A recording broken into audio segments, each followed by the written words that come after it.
First story. My delusional boyfriend of 4 years started saving for his son for 18 years and now wants to give everything to him on his graduation, excluding my kids, so I demand he share it with my kids. He refused, so I bought my kids brand new laptops with his money to balance the unfairness, called my ex to scare my boyfriend, and made false child abuse allegations. Now I'm regretting my actions. This is probably going to make me sound cold, but whatever. I need some outside opinions because my boyfriend and I are not getting anywhere with this. I 35F have been with my boyfriend 38M for 4 years now.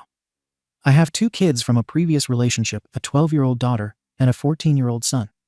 He has a son who's about to turn 18 and graduate high school. We've all lived together for 3 years now.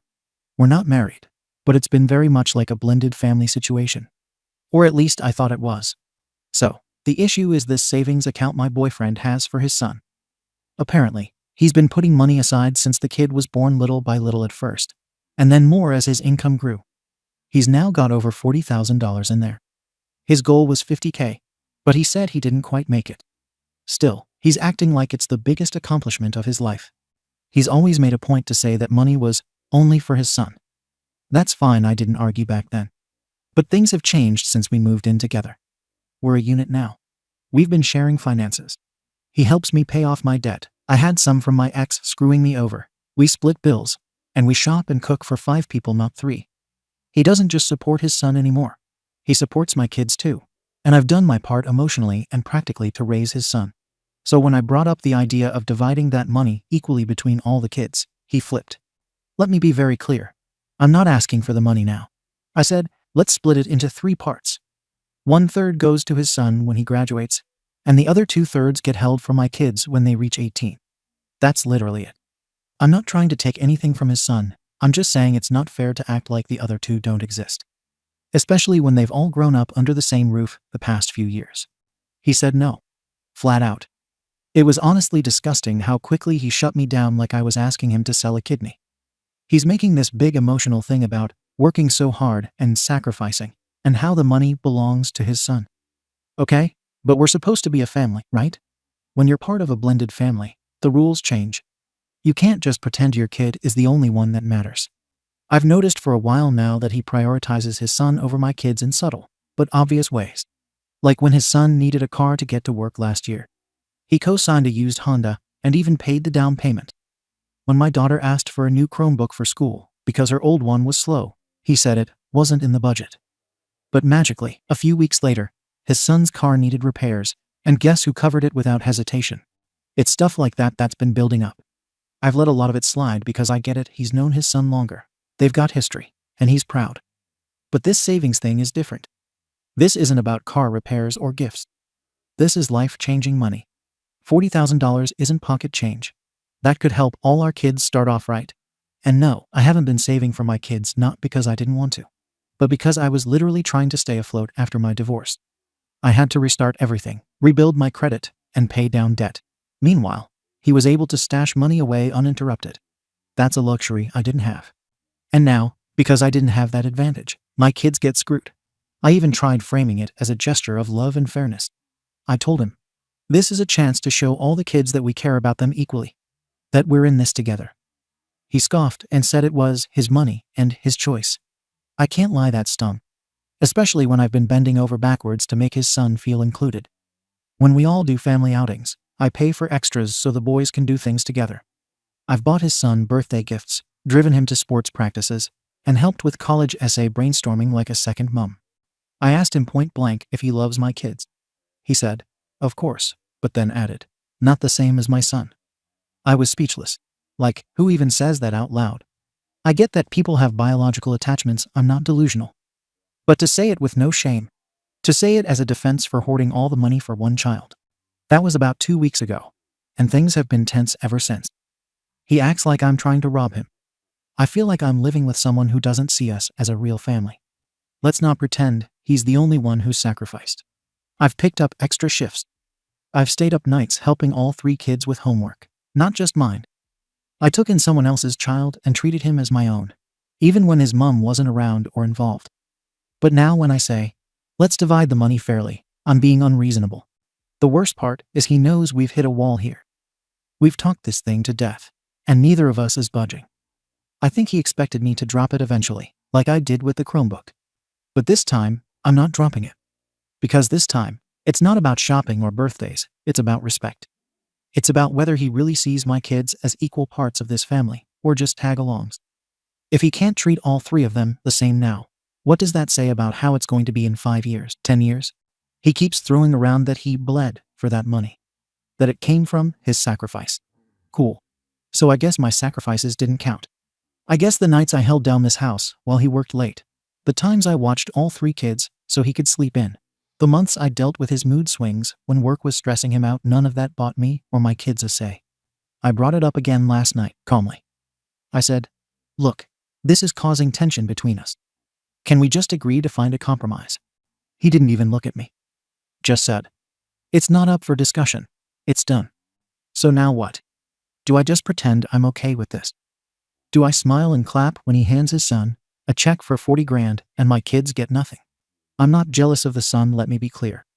I'm mad at the imbalance. The message it sends. If we were married, this wouldn't even be a debate. It would be our money, and all our kids would be treated fairly. I'm honestly starting to question this relationship. If he sees my children as less than, then maybe this isn't the family I thought it was. I told him, "It's not up for discussion," isn't a real answer. It's avoidance. He acts like this money exists in a vacuum. Like we're not tied together. Like we haven't built a life for 4 years. Like his savings account lives on some moral high ground, untouched by everything else we've shared. The next morning, I made breakfast like usual. He didn't say a word. His son came down, all excited, talking about grad gifts and maybe getting a used motorcycle. I just stood there wondering what my kids would be doing at 18, praying student loans get approved. Praying a relative helps with rent. Hoping I can scrounge something together by then. I asked him again one last time if he really thought this was right. If he was comfortable watching my kids walk across that same graduation stage in a few years and hand them nothing. Not even a mention of support. He said it wasn't about comfort. It was about following through on something he promised his son. Then I lost it. I told him he was lying to himself. That this wasn't about promises, it was about favoritism, plain and simple. That his son already had more than most, and this was just icing. That he didn't even ask what my kids might want to do with their futures. College, trade school, moving out, he never asked. Because he's already decided they don't count. He said I was twisting things, making it emotional. Yeah, no SHT. It is emotional. It's emotional when you live with someone for years and find out your children are invisible to them when it actually matters. That was 3 days ago. Since then, he's been cold. Civil, but robotic. He eats in silence. He nods when I talk. He's still helping around the house, but only out of routine. The vibe is off, and the kids are picking up on it. My 14-year-old even asked me last night, "Why is he acting weird?" I didn't know what to say. How do you explain to a teenager that the man he's lived with for years won't lift a finger to give him a fair chance at life? I've talked to a couple close friends about this. They're split. One told me I need to let it go, that the money is technically his, and I shouldn't expect my kids to benefit from something that was never intended for them. Another said if the roles were reversed, if I had a savings account for one kid and my boyfriend demanded it be shared, everyone would call him controlling. But that's not what I'm doing. I'm not trying to control, I'm trying to level the field. I'm trying to make sure this isn't a house where one kid gets a launch pad and the others get scraps. I'm not draining accounts. I'm not sabotaging anything. I'm asking, clearly and directly, for a decision we both can live with. And he's refusing.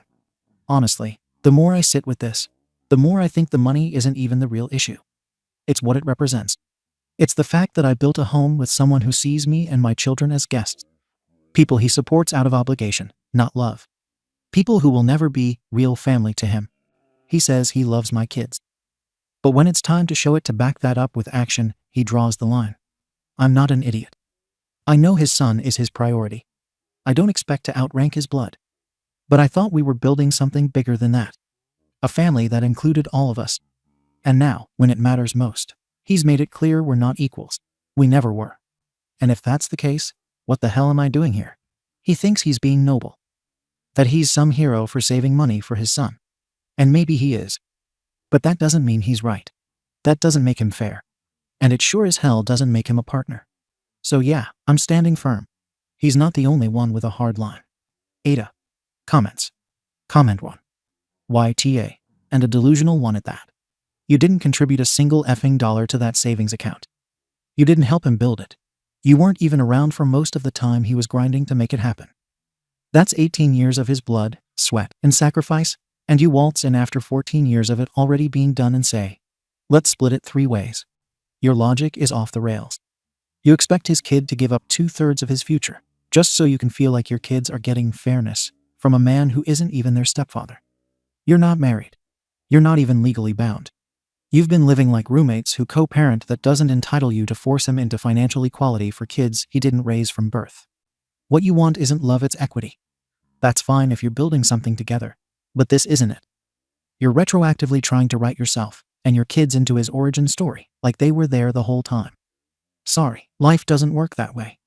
Also, the real red flag here is how you completely ignore his feelings. You say he doesn't treat your kids like his. Why should he? You just admitted you don't treat his kid like yours. Either you're pissed that he's getting more than yours. Comment 2. YTA. And I think you know you are. You're not writing this because you're genuinely unsure. You're writing this because you're pissed he won't cave. And you thought if you framed it as fairness, Reddit would back you. But you're not looking for fairness, you're looking for a payout. You said it yourself, you didn't save for your kids. You didn't have the means. That's tough. But it's not his job to correct that now by giving up something he spent 18 years building. He didn't screw your kids over, life did. Or your ex did. Or bad luck did. But not him. And what bothers me is how transactional you've made this whole relationship sound. Like you watched his son a few times, helped with homework, and now feel like you're owed a financial stake in his personal accomplishments. What you're trying to do is emotional blackmail. If you really loved us, you'd divide the money. That's manipulative as hell. And if I were him, I'd be wondering what else you feel entitled to down the line. His retirement fund? His house if he dies first. This is the kind of attitude that ruins trust in blended families. Comment 3. Esh. And this whole house sounds like it's emotionally bankrupt. You for obvious reasons. You framed this like fairness, but really this is about resentment. You resent that his son has something concrete while your kids don't. Instead of figuring out how to build your own version of that, you're demanding a shortcut, one that comes at the cost of his son's future. That's gross. But he's not clean either. I noticed how you mentioned he helps pay your debt. That's not nothing. That means he's choosing to financially support you and your children, even though he doesn't owe you anything. And yet, he still treats your kids like guests. That's emotionally cold. If he's paying off your old baggage, but won't throw your kids a bone about college in the future, that's a weird line to draw. You two clearly never talked seriously about parenting before moving in. You both assumed the other would just get it. And now that it's blowing up, neither of you knows how to compromise without being petty or manipulative. He withdraws emotionally, you push emotionally, and the kids are stuck in the fallout. Sort your dynamic out before any more big decisions come up. Because next time, it might be about medical care, or who moves out when someone turns 18. And if you're still playing mine versus yours, the whole damn house will collapse. Update. People keep saying I'm entitled, manipulative, or delusional. And maybe I shouldn't have read the comments. But they made me realize something. None of you actually see the whole picture. So here it is. After that fight about the savings, I tried one more time to have a serious talk with my boyfriend. I told him exactly what I've done for this family, not in some martyr way, but because he seems to have selective memory. I reminded him that for 4 years, I've been more than a mum to all 3 kids. I've been the one stabilizing the house when he was overwhelmed. I've been the one stepping in when his son needed emotional support, when he was struggling socially, and when he needed help with school deadlines. I was the one who got him into tutoring when he started failing math. I was the one who talked him down from dropping out during the pandemic slump. I was the one he came to crying when he fought with his girlfriend last year. Me, not his dad. And I reminded him that he wouldn't have a functioning home without me. Before my kids and I moved in, his life was messy. His house was falling apart, dishes everywhere, laundry never done, bills late because he forgot, his son eating microwave food every night. I'm not exaggerating. I brought structure and stability into this place. I built routines that made it feel like an actual household instead of a collapsing bachelor cave. But when I told him all this, he acted like I was rewriting history just to win an argument. Since he wanted to ignore the emotional side, I decided to show him the practical side. I went through my old bank statements, all 4 years' worth, and documented everything I've spent on his son. It wasn't petty. It was reality. Every school fee, every sports cost, every ride that required extra gas money, every meal, every time I covered for him when my boyfriend was tight or distracted. Even when I couldn't buy my own kids something, I still never said no to his. When I showed him the total, he looked at me like I had slapped him. Then he started nitpicking the entries, saying, "You didn't have to do that," or "I didn't ask you to pay for this," or "This isn't the same as 18 years of saving." Right, because apparently everything I've done for his son only counts if it fits neatly into his version of sacrifice. After that conversation blew up, I made a decision. I told him flat out that I was reducing my contributions to the household because I needed to focus on catching my kids up financially. I said I'd still pay my share, but I wasn't going to keep pouring money into keeping this family afloat while he hoards a giant fund for one kid. I even opened savings accounts for my kids that same night. They're tiny, but they're something. When he asked why I was suddenly creating division, I told him he created it the second he declared only his son deserved real support. And just to put gasoline on the fire, his son has been acting like he's king of the house ever since. I don't know if he overheard something or if he just senses the tension, but the entitlement has been unbelievable. He took nearly half a pan of food I made for leftovers, leaving barely enough for the rest of us. When I called him out, he brushed me off with some comment like, "Relax, no one's starving." My daughter looked devastated, like she wasn't allowed to voice her needs in her own home. I tried to talk to his sister, hoping maybe someone in his family could help him see how this looks. Total disaster. She shut me down fast, repeating the same, "That money is for his son" line. Like my kids are supposed to just shrug and accept crumbs. That whole family has always treated my kids like visiting relatives, polite, but distant. This conversation just made the hierarchy official. And one night, when things got especially tense, I talked to his son directly. I just explained that the household feels divided because of how things are being handled. I told him fairness matters if we're going to keep living as a family. He snapped. Said I was trying to take his future away. Said his dad worked harder than I could understand. Then the part that nearly made me cry, he said, "Your kids have their dad. It's not our fault he didn't save anything. Their dad abandoned them. He knows that. He knows how hard it's been for my kids." And he still said it. When my boyfriend found out I talked to him, he got angry at me. Not at his son for being cruel. At me. That's when I tried something different. I brought all 3 kids together for a real family conversation. I wanted to talk about college, future goals, and what support each of them might need. I wanted transparency instead of secrets and favoritism. His son rolled his eyes through most of it. My boyfriend barely participated. And my kids looked like they were waiting to be told they were asking for too much. Afterwards, he accused me of dragging kids into adult issues. No, I was trying to make this a real family instead of a split household. And that's when the truth hit me. He doesn't view us as an equal family. He never did. So I told him plainly that this will break us. I said I won't let my kids grow up watching one child get everything, while they're expected to be grateful for scraps. I told him I've saved him more times than he'll ever admit emotionally, financially, practically, and that if he refuses to treat all 3 kids with fairness going forward, then maybe we shouldn't be planning a future together. He said I was threatening him. I told him he pushed my hand. I'm not letting my kids starve for opportunity while one kid hoards everything.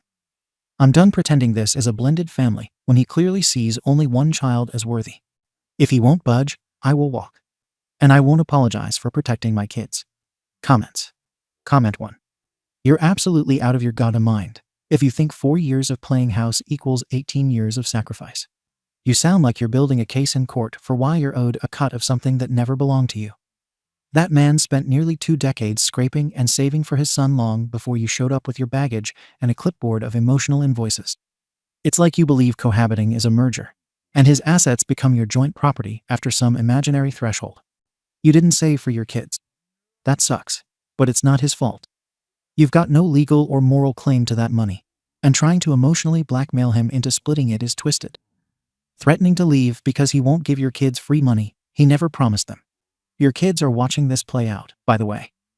Hope you're ready for the day they realize their mother tried to financially muscle out someone else's future in their name. Comment 2. I read your whole update, and what jumps out isn't the money, it's how you've rewritten the entire household dynamic to fit your narrative.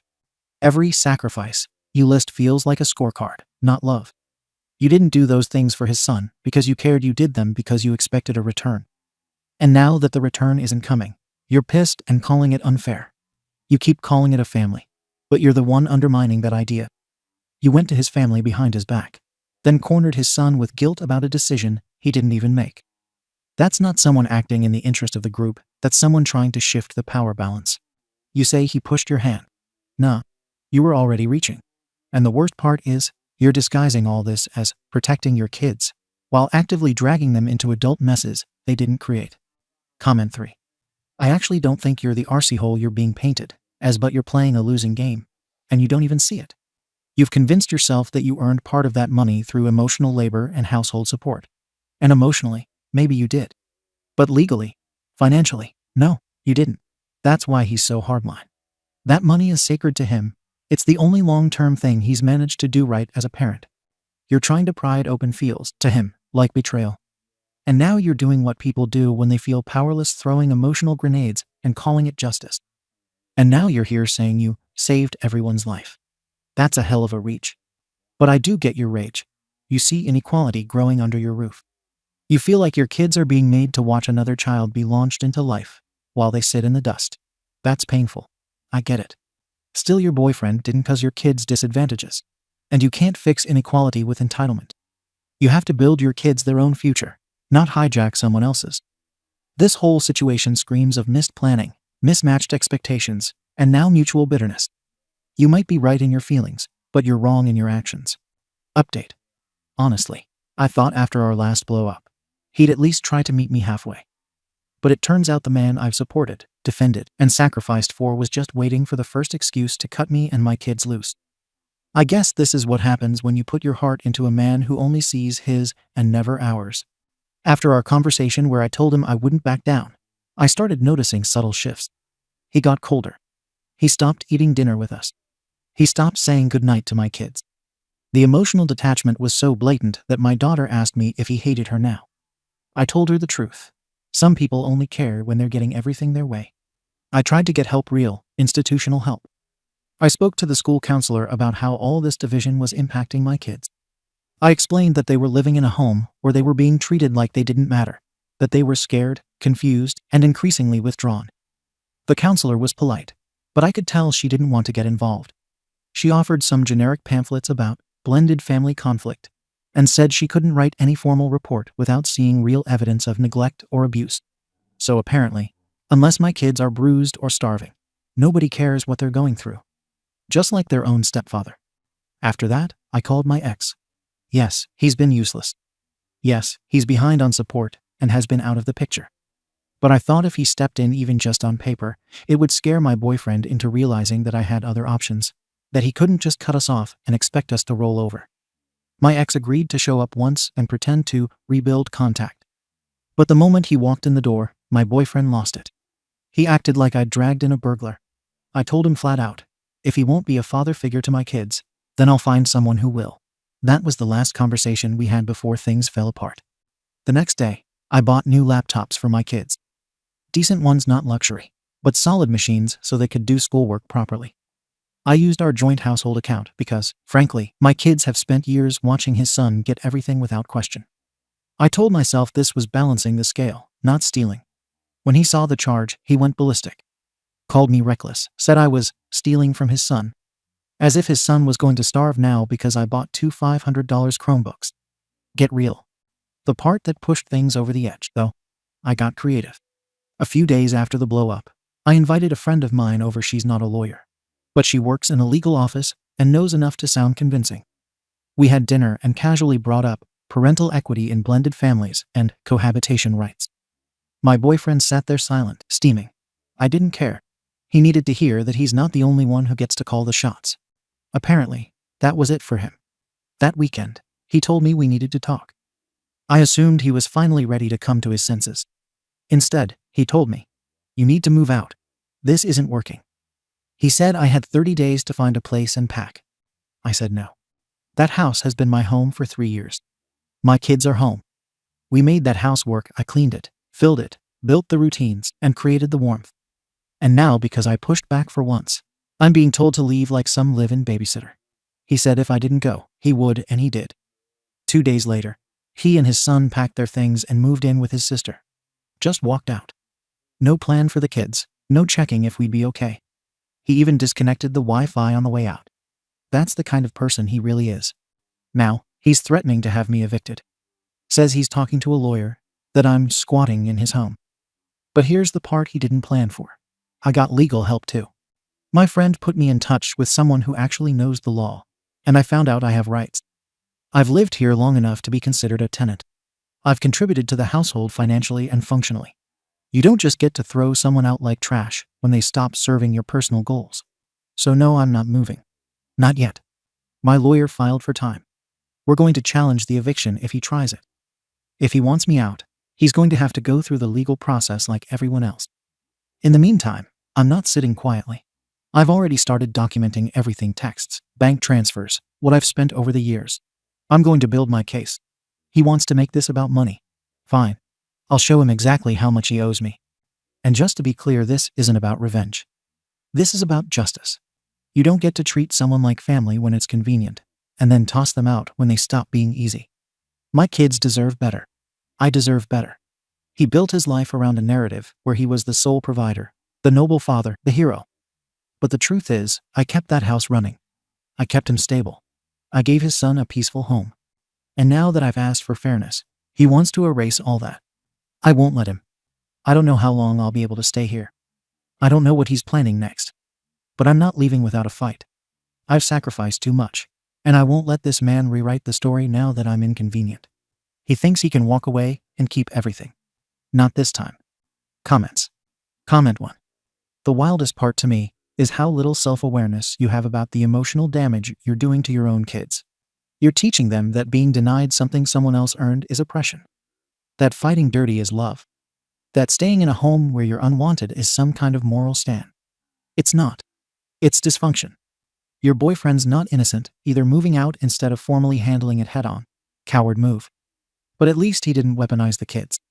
You dragged yours through legal talks, threats of homelessness, forced family meetings, and conversations with counselors about their home possibly falling apart. All to justify your own bitterness that another child had a head start. Your kids deserved a plan, not a proxy war.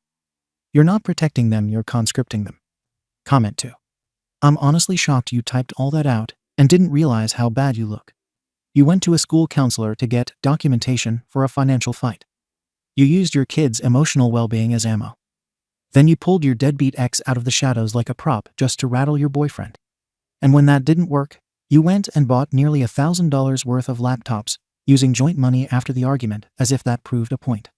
You didn't pick justice. You picked chaos. The fake lawyer dinner was the cherry on top, staging a performance to intimidate him. That's straight up manipulative.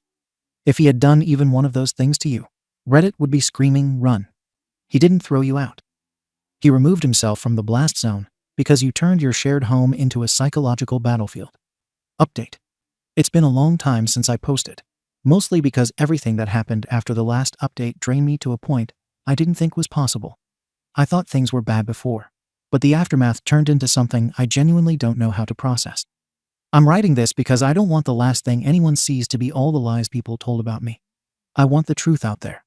Right after my boyfriend and his son moved out, everything in that house shifted. The silence felt heavy, like the whole place was holding its breath, waiting for me to crack. I refused to leave because I believed and still believe that I was standing up for something bigger than myself. I wasn't trying to steal anything like people claimed. I was fighting for fairness and for the kids who were being erased. I held on to that belief, even when everyone around me decided I was the arsehole. The first real blow came when the legal notices started stacking at the door. My lawyer friend kept telling me I had rights, that tenant laws applied, and that he couldn't force me out so easily. I clung to those words.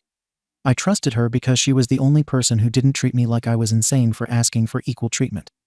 But lawyers who work in law offices aren't actual attorneys, and I learned that the hard way when the actual legal process started. The boyfriend filed formal eviction papers. Then he filed a separate claim about misuse of shared funds after I sold a few household items that I genuinely believed were fair property. A chair, a TV stand, some camping gear his son never used, nothing major. But apparently it was enough to classify it as civil theft. I was shocked at how fast everything moved after that. The court didn't care about my emotional contributions, the routines I built, or the way I held that family together. All they cared about were receipts, dates, signatures, and bank trails. And he showed up with binders full of documentation, like he'd been preparing for months. Meanwhile, I only had printed screenshots and the hope that someone would actually listen. I lost. Every motion he filed went through. The judge didn't even look at me half the time. She just read the paperwork and followed procedure. I got labeled a holdover tenant. They approved the eviction with a strict move-out deadline and fines. The civil claim for the items I sold went against me to a small judgment, but still a judgment. And the worst part? They issued a warning saying that if I tried to contact his workplace again, that could escalate into a harassment case. He walked out of court basically untouched. Not even a slap on the wrist beyond a workplace verbal advisory. Meanwhile, the fallout I faced was life-altering. Right after court, my deadbeat ex suddenly decided he had parental rights. Not because he cared, but because he heard I was alone and vulnerable. He started showing up at the house, pounding on the door, demanding I let him in because he's the real man of the house now. My kids were terrified. I called the cops twice, but since he wasn't breaking in and technically has parental rights, they wouldn't remove him unless he threatened violence. He learned quickly that he could hover, harass, and intimidate me without crossing the legal line. And he did. My kids, the ones I was fighting for this whole time, started resenting me. They didn't say it outright at first, but I could see it. The eye contact dropped. They avoided being in the same room as me. They stopped talking about school. My daughter told me she wished things never got messed up, and asked why I couldn't just let things be normal. My son accused me of bringing chaos into the house. They both admitted they liked it better when my boyfriend lived with us because, at least then, things were peaceful. Hearing your own kids say they preferred the man who abandoned them over the mother who stayed that destroys you in a way I can't describe. Meanwhile, my boyfriend's son started his next chapter like nothing happened. Graduated. Went on a trip with friends. Got into a program he wanted. Posted photos of his new apartment on Instagram smiling, carefree. Like the last few months of hell never touched him. My boyfriend helped him move, helped him get furniture, and helped him settle. The same man who claimed he was so emotionally shaken that he had to leave the house somehow had all the energy in the world to build a new life for his son. And my boyfriend? He's thriving. Genuinely thriving. He moved into a condo. He's seeing someone, not officially, but there's someone. He posted a picture of him and his son having dinner celebrating new beginnings. He even wrote a caption about closing painful chapters, like I was some footnote in a messy book he had to clean up. As for me, I got kicked out. The sheriff handed me the final notice. 48 hours. I packed everything I could into my car and storage boxes. The rest I left behind because I didn't have the money or space.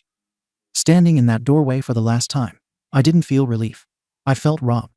Not just of a home, but of the justice I fought for. Justice I still believe I deserved. People will say I brought this on myself. That I escalated things. That I crossed lines. Maybe I did. But I crossed them because the system is built to protect people like him, not people like me. I tried to stand up against a man who had resources, family backing, a clean image, and the ability to spin the narrative. And he won. Every single time. I might be stubborn, but my heart was never in the wrong place. I fought for fairness. I fought for my kids. I fought because no one else would. And for that, I lost my home, my stability, my image, and almost my relationship with my own children. I hate the universe for handing him a clean slate while burying me under the mess he helped create. I hate that people pile on me like I'm some monster when all I wanted was equality. I hate that everyone walked away fine except me. But most of all, I hate that being right doesn't matter when the world decides you're the bad person. This is the last time I'll update. I'm exhausted. Second story. My sister got cheated on by her boyfriend 5 years ago. I just found out she's been stalking the affair partner and made multiple journals on killing the affair partner. I told my parents to help her, but my mom claimed I'm overreacting and ranted at me. Now my sister got arrested for breaking into her ex-boyfriend's house, and now my parents want me to talk. Ada. I genuinely feel stuck. The other Ada doesn't allow violence, which is how I found this subreddit. So I 23F have a sister 25F, and I'm really worried about her.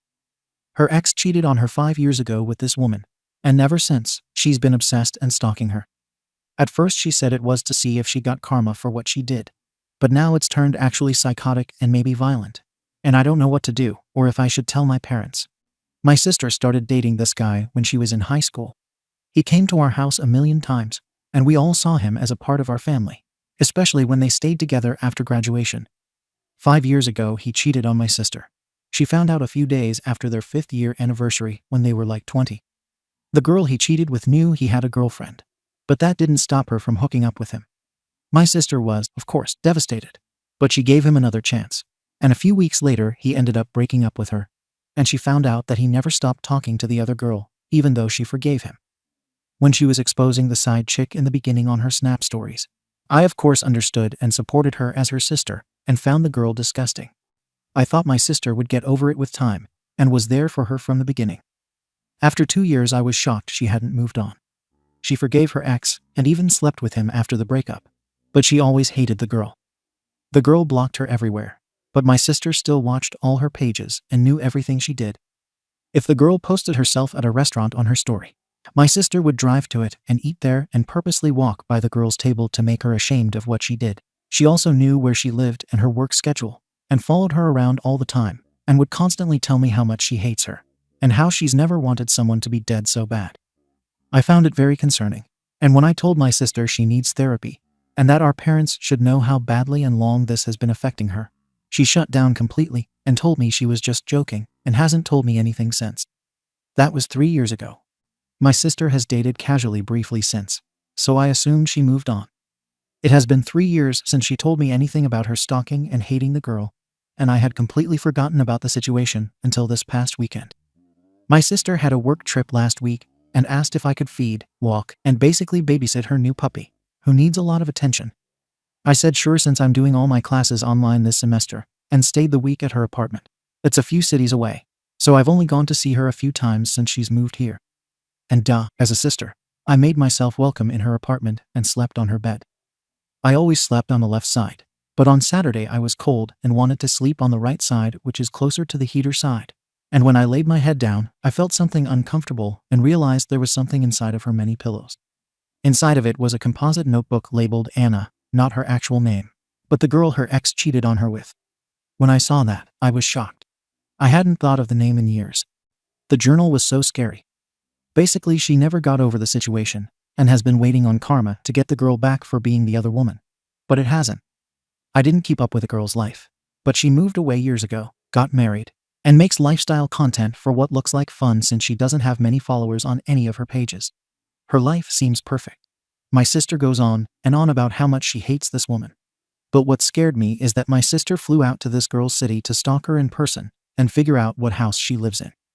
She tried to figure it out from what she posts of her house and area during a time. She told us she was visiting her friend who was sick. I was so shocked she would go that far. And it wasn't just one time. She's done it twice from what I read. Also, the notebook I found is dated and only goes back to May of 2024.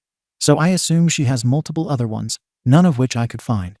She stated in it, the only way she will get over it is if the other woman suffers. And since karma hasn't gotten her back, my sister will. There were also a lot of other weird, threatening things in there, like how she describes wanting to watch her pass away. I was so weirded out, and when my sister got back Monday, I tried to act normal. I know I'm crazy, but a part of me thought she left the state to end the girl. I went to view the girl's Insta page on a burner I made, and she's posted since, so she's alive. That's when I realized that the fact that I could think my sister would seriously do that is insane. And that if 5 years later she still can't get over the situation, she needs a lot of help. I'm worried for her and also the other girl. I never thought I could feel bad for her. But if only I could describe better what my sister wrote. I truly feel like she may be in danger. The issue is I'm scared if I tell my parents, who don't know anything, and that my sister got over it way before I did. There's not much they can do just based on my word alone. My sister has a job, an apartment, and her own life. I didn't take the notebook. I obviously don't want her to know I know, so I have no proof. I wish I took screenshots. But I was so in shock, all I could do was read. And when I finished, I put it back and felt dirty. I don't know what to do. Wibta, if I don't speak up, should I try to go back to get more proof, and then tell my parents so they can maybe stage an intervention? I'm so stressed. Comments. Comment 1. I am sorry, but there is no need to feel stuck here. You are not choosing between this girl and your sister. You are choosing between your sister's good and her utter destruction. Do you think your sister's life is going to be good if she does something to this girl, or just continues what she has been doing? Your sister needs help. Talk to your parents and get her help. She needs serious psychological intervention. Take pictures of what she wrote. If your parents don't take it seriously, go to the police. I don't think police can do much depending on your country.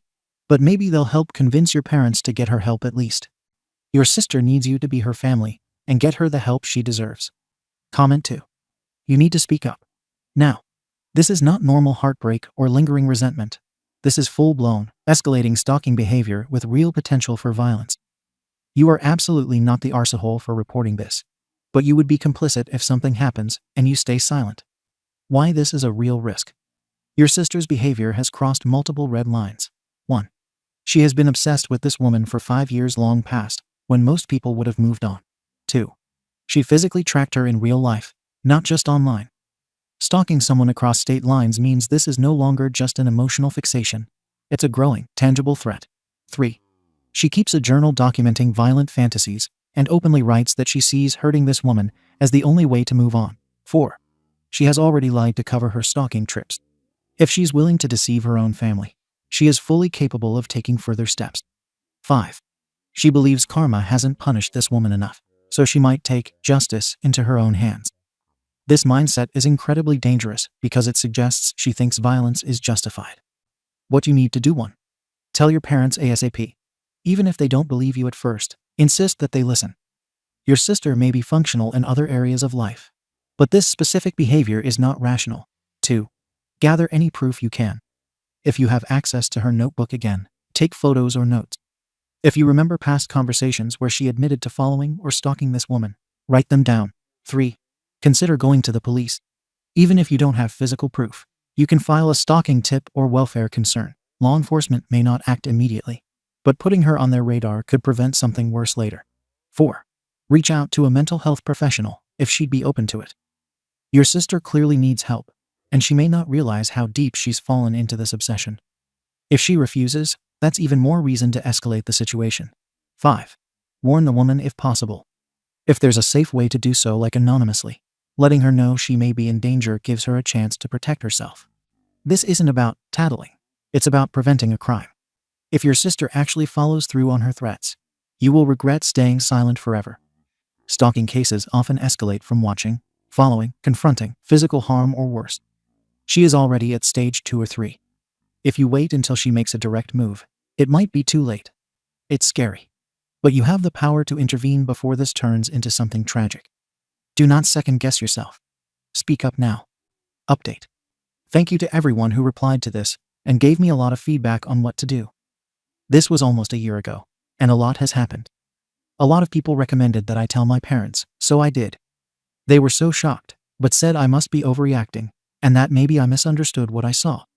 That my sister isn't crazy, and that it was probably an old journal that I found. My mom even told me it was rude to snoop. I immediately regretted telling them, and begged them not to tell her, and they promised they wouldn't. A few weeks after that, I noticed my sister blocked me on Insta, and my texts weren't going through.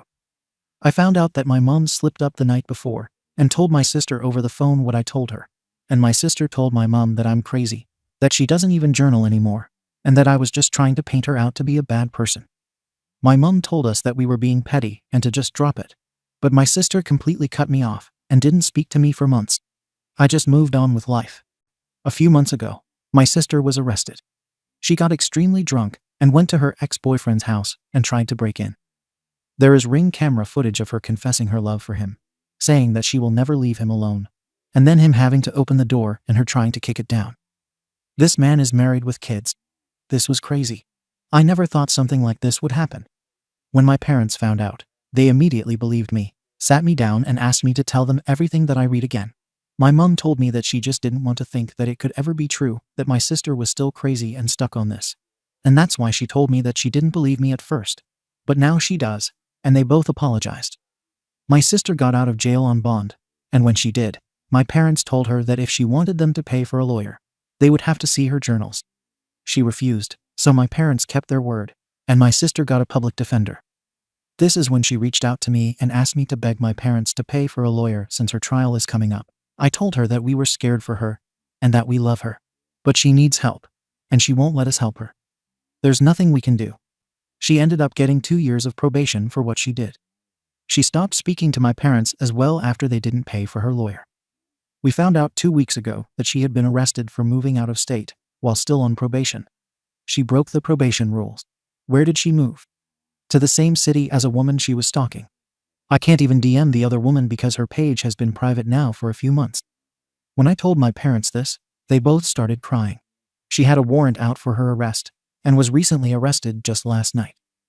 We have no idea what's going to happen now. I hope that this is the wake-up call for her and she gets the psychiatric help she needs. Comments. Comment 1. Contact the prosecution and explain your sister's past behavior and your family's concerns. It's not necessarily true that she will get better mental health care in a psychiatric hospital. She would get care in prison, and she needs to experience confinement. Their victims deserve to be safe.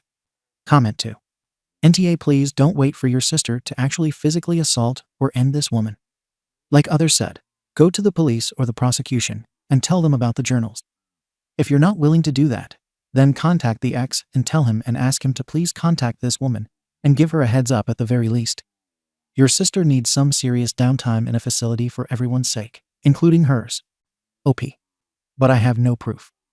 When she moved away, she claims she sold all her stuff. I think she destroyed them. Comment 3.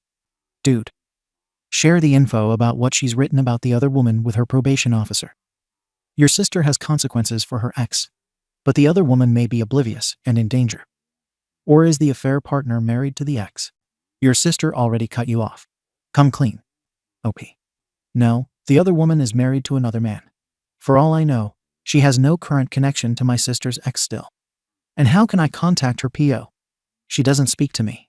And it's not like they'll just tell a stranger her info. Right. It's just confusing. Thank you for watching the video. If you are interested in listening to these kinds of stories, we've got more in store for you. Simply subscribe to our channel, hit the like button, and share it with your friends.